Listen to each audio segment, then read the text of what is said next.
Hi everyone, it's Mr. Corvin, and I'm going to talk to you today about arc length, which is chapter 8.1 in the textbook. So I did my first video earlier today, and then I went to a session at the conference I'm at, and the session was about recording instructional videos and how to do it, and it turned out I was doing it correctly.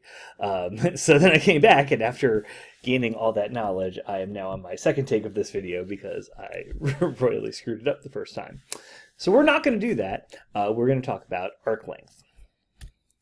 So arc length is one of those skills where we have to start with the definition.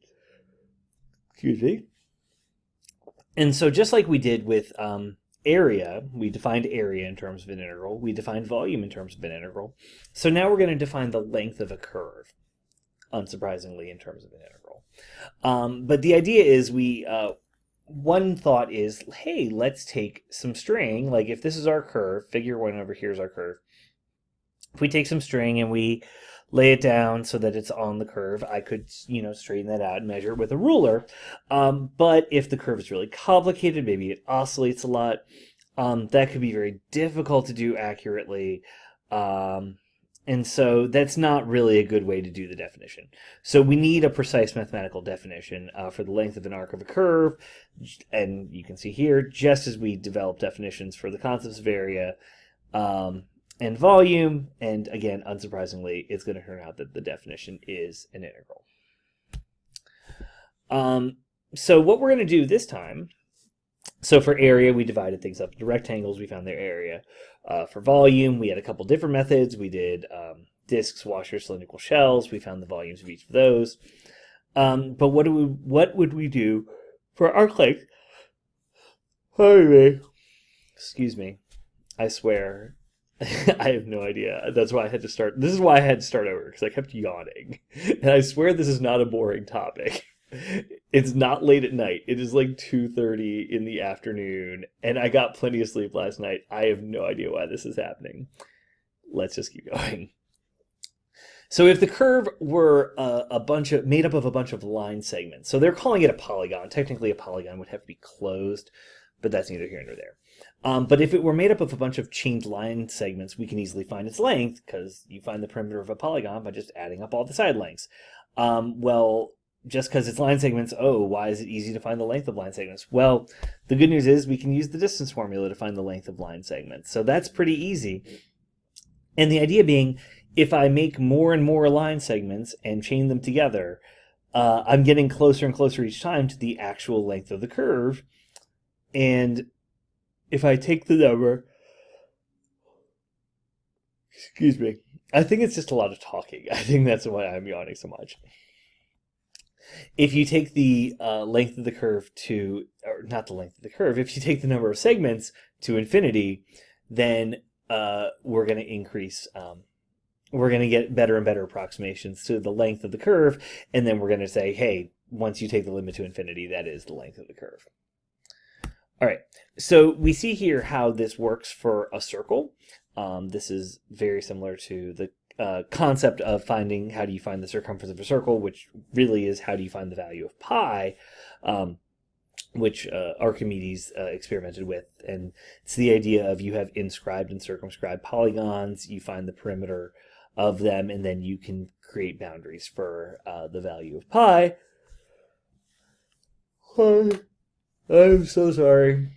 If you have a circle of diameter 1, then if you have a circle of diameter 1, then the circumference of the circle is pi. And so you can use inscribed and circumscribed and find the perimeter of the polygons, and then you can find the perimeter of the circle. You can also do it using area. If you have a circle whose radius is 1, then the area of that circle is pi, and you can do a similar thing with inscribed and circumscribed polygons in area. All right, so in our case, we're going to be finding the length of an arc, and so in order to do this, we're going to have to start with a curve C. We're going to assume that it's defined by the equation y equals f of x. We're going to assume that f is continuous on the interval from a to b. And then, as you can see, as I pick up my pen, here we have a, here we have b, the blue is our curve, And then the pink, we have our line segments. And so we are going to find the length of each of these line segments and just add them all up. As we take the number of line segments to infinity, we're going to get closer and closer to the length of the curve. And so we're just going to do that and add it all up. And as soon as you hear add it all up with limit as n goes to infinity, you know we're dealing with an integral. They all do have the same, we are dividing into subintervals here. So the width is the same, which is delta x. That's going to actually make it a lot easier for us to find the arc length, to find the length of each individual segment. All right. Generally, the more segments you have, the better approximation it is. Of course, you always have, weird exceptions and weird stuff can happen. But in general, that's the rule. Okay, so we're defining the length L of the curve C with this equation as the limit of the length of the inscribed polygons if the limit exists. They note that it's basically what we did for defining area and volume, and so, shockingly enough, it becomes an integral. All right, so the reason I skip past that is because you're like, oh my gosh, there was an equation there, I might need to write it down. No, you don't, because we're going to do this in terms of an integral. Now, we have to make an extra assumption for arc length. And so this is really key. This is a really key extra assumption that I want to point out. So we can derive an integral formula for L, which is length, in the case where f has a continuous derivative. Such a function f is called smooth. We sometimes say that the function is C1. Means it's continuous and differentiable, and the derivative is continuous. Excuse me. So that's important. I mean, technically it's not C1, but neither here nor there. The point being that we need the derivative to also be continuous. Basically, we just need our function not to be too funky. All right. So what we're going to do is we're going to let delta y sub I equal y sub I minus y sub I minus 1. Now notice that here, so we're plugging into the distance formula. So all of this comes from the distance formula.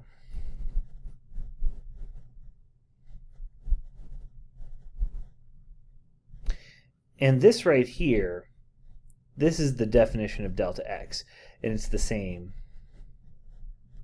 for all I. So that's really important because we want delta x just to be consistent because of how we've divided it up into subintervals. So we're letting the length of each segment be the square root of delta x squared plus delta y sub I squared. All right. Now, this is where things get a little funky. We have to bring in the mean value theorem. This is the mean value theorem for derivatives. And so we know that there exists a number x sub I star that has the property that delta y sub I is f prime of x sub I star delta x. So what we're doing is we are substituting that in here, because this is where we need it. So in this case, we're actually choosing our sample point in each interval.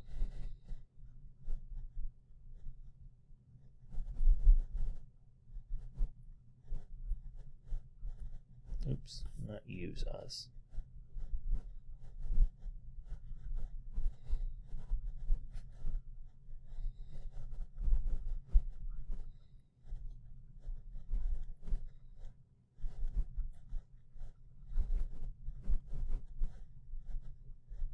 So this is really key. In the past, we've just said, oh, we're going to use the left, or we're going to use the right, or we're going to use the middle, or we're going to use an arbitrary one. In this one, we actually need the mean value theorem to be able to say, hey, like, there's a specific point that has this property, and we need to pick that as our sample point. So that's a little bit new. But that lets us simplify things, bring out the delta x. By the way, you might be wondering from this step to this step, why don't we need absolute value? Well, that's because delta x is positive. It's defined to be, so we don't need absolute value. But now we have a nice situation. Like now we have something that looks like when we add it up, we're going to get an integral. All right. So by definition one, L is the limit as n goes to infinity of the sum of all of these. So I'm adding up an infinite number of little things. And then this is the definite integral right here. So this right here is the key function, equation, expression that we need. Okay. The other thing is that we know that since f prime is continuous, we assumed that f prime is continuous. So therefore f prime of x squared has to be continuous. So 1 plus f prime of x squared has to be continuous, and so the square root of it has to be continuous. Because if you compose continuous functions, you get continuous functions. And so that's the only little technicality about why we need a smoothness condition in order to find arc length. Unless you have some function that's really horribly defined, you're going to have a smoothness condition. There's very few functions where it's like, let's write a function that's continuous everywhere and the derivative never exists. Those are weird functions that we don't want to deal with. And we don't want to find the arc length of them either. All right, so that integral exists, and we've proved the following theorem. This is the formula that you need. Oops, I don't know why that happened. I hit the button, apparently. So star, star, star.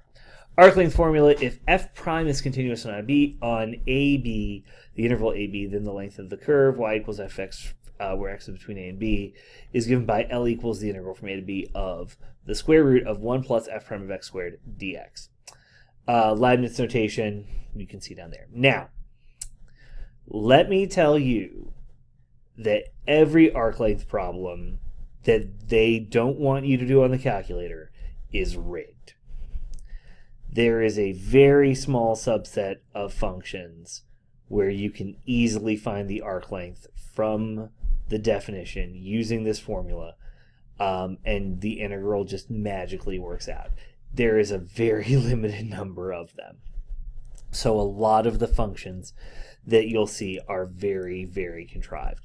If you're trying to do an arc length problem and it is not working, check your derivative. That's the first thing. But then the second thing is, ask yourself, do I just need to use the calculator? Also check to make sure you squared the derivative. That's another common mistake. Or that you didn't drop the square root. But if it doesn't come out, like if you're just like, this is not coming out to something I can integrate, they may expect you to just do it on the calculator. So do be cognizant of that. All right, so let's take a look at this right here. So we're going to find the length of the arc of the semi-cubical parabola y squared equals x cubed between the points 1, 1 and 4, 8. One thing I do want to note about this chapter is that in this chapter we're only dealing with things that can be written where y is a function of x. We're going to talk in a later chapter about how to deal with it when we have curves that cannot be written that way. We can write this in terms of y is a function of x. We just take the square root of both sides. We're looking at the positive branch of y equals the square root of x cubed, or x to the 3/2. All right, so for the top half of the curve, we have y equals x to the 3/2, and then when we take the derivative, we get dy dx equals 3/2 x to the 1/2. You can see that when we square this is going to turn out very nice.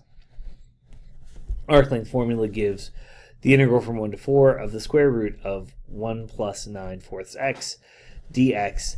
That is something we can integrate. We might not be happy about it, but we can do it. You know, we're just going to do a little u substitution here. U equals 1 plus 9/4 x. Du equals 9/4 dx. Okay, so I made the correct substitution. If you notice the video skip a little bit, it's because I made like a massive mistake and had to redo a little thing there.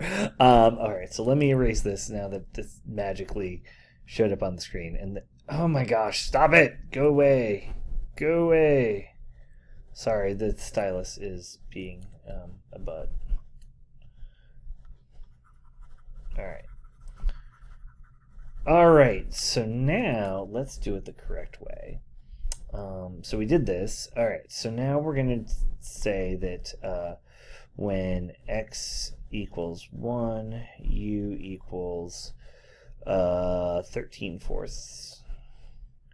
And when x equals 4, u is going to be 10. Just plugging that in.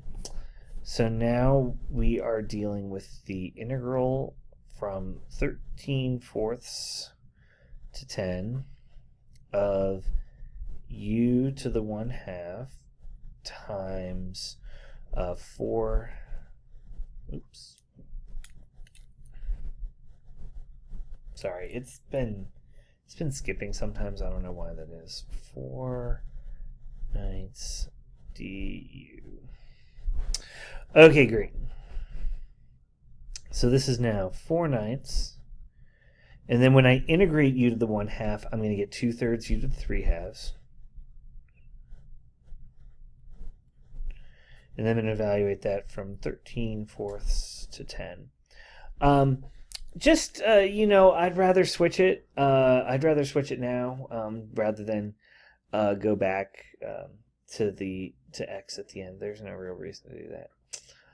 All right, so now I have 8/27, 10 to the 3/2 minus 13/4 to the 3/2. Now, this does not lead to anything even remotely nice looking.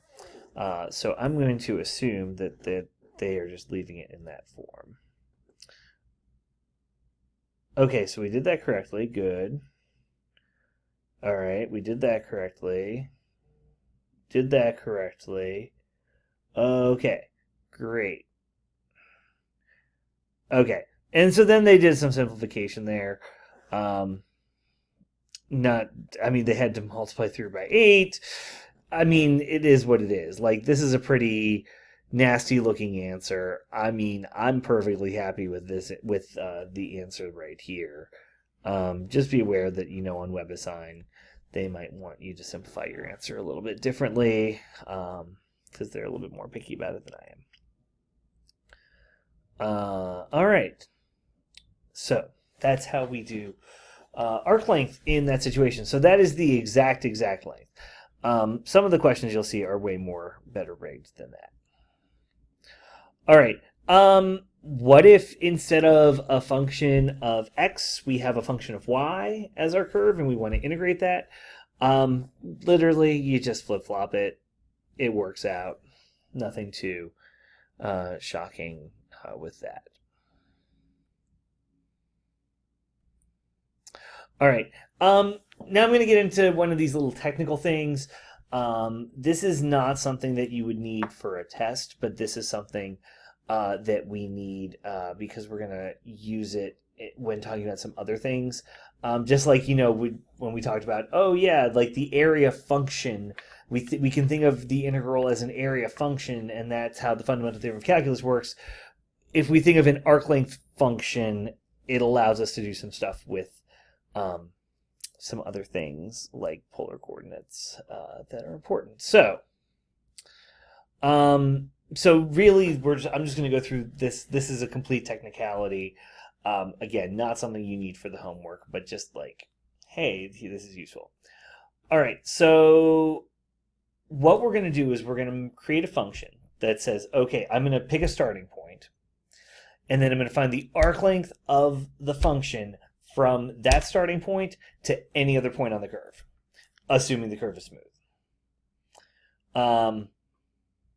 And so we're letting our smooth curve C have the equation y equals f of x.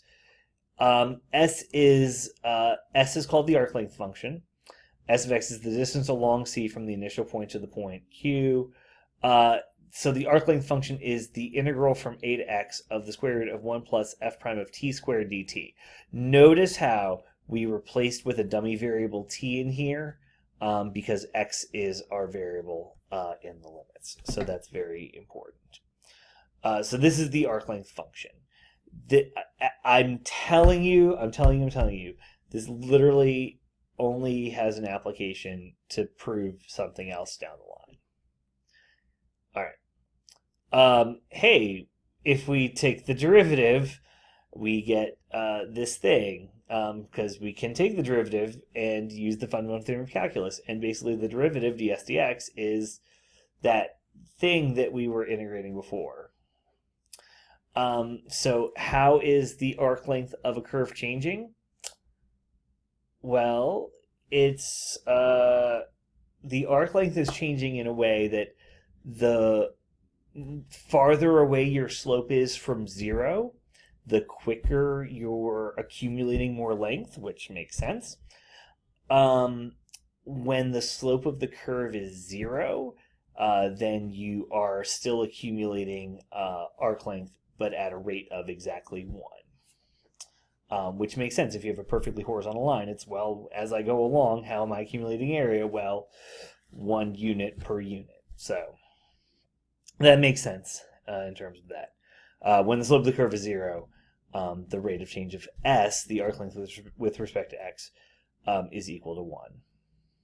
Okay? And so you have this thing here. This is called the differential of arc length. This notation comes up sometimes in some stuff we're going to talk about later. You will see expressions like this somewhat frequently. It's a pretty common expression. Sometimes it's written as in this form, not really, and there's the geometric interpretation of it. This explains why. I mean, it's really just the Pythagorean theorem. How is S changing? Well, it's changing with respect to x and with respect to y, based on the slope of the tangent line at that point. Okay, where did my little... Come on, there it is. Okay. That's just technicality. Okay, so here we go. Here's one example of the arc length function. And like I said, not something you have to do on a test or anything, but just something you need to know how to do. So let's talk about how to find the arc length function for this curve. We're basically going to just... It's like we're just doing the arc length, except we don't, know what the end point is. But 1, 1 is the starting point. So first we need to take the derivative. F prime is 2x plus 1 over 8x, or minus, excuse me, because there's a minus there. So 2x minus 1 over 8x. Taking the derivative. Derivative of natural log x is 1 over x. All right, so now we're going to square that, and we're going to put that into our arc length function. So we squared it. That happened. You'll notice that the 1 and the 1/2 here, or excuse me, the 1 and the negative 1/2 will cancel out to make a positive 1/2. And that is a frequent thing that's going to happen because that's what's going to give you some cancellation. All right, so if we take out the 1 minus 1/2 is positive 1/2. This then actually is a perfect square trinomial. So we want to write it as a square binomial because then when we take the square root, that it just cancels out. So that's really convenient. We like that. It's a hard trick to see, but that's basically what's going to happen every time, is that something's going to cancel, and then you'll be able to cancel the square root out, whether that involves a trig substitution or something else. By the way, trig substitutions will come up with arc length. All right. So now when I'm taking the square root, since x has to be greater than 0, we're only looking at positive side, greater than 1 actually. So there we go. So there's our thing. And now we're ready to write our arc length function, which is going to be the integral from 1 to t of that thing. It's going to be 1 to x and of that thing dt. All right, so there's our arc length function. And there we go. And you'll notice it's like, oh, it's almost the same as the original thing. Yeah, we changed the minus to a plus. That's kind of how it worked out. So it's one of those functions where its arc length is very much related to the function value. Oops, I need to go backwards there. So we get x squared plus 1/8 ln x minus 1. And then if we plug in a value, we can see how that would operate with that. Again, as I said, this is not something you will need to be able to do on a test. It is something that you need to understand in order to understand the concept of arc length, and we are going to end up using it later. So that's all I have on arc length. So hopefully this made sense to you. No, don't keep the incantations. So hopefully that was clear, and that if you have any questions, you should feel free to email me or let me know. But that's your introduction to arc length, and I will. Thanks for watching, and see you soon for chapter 8.2.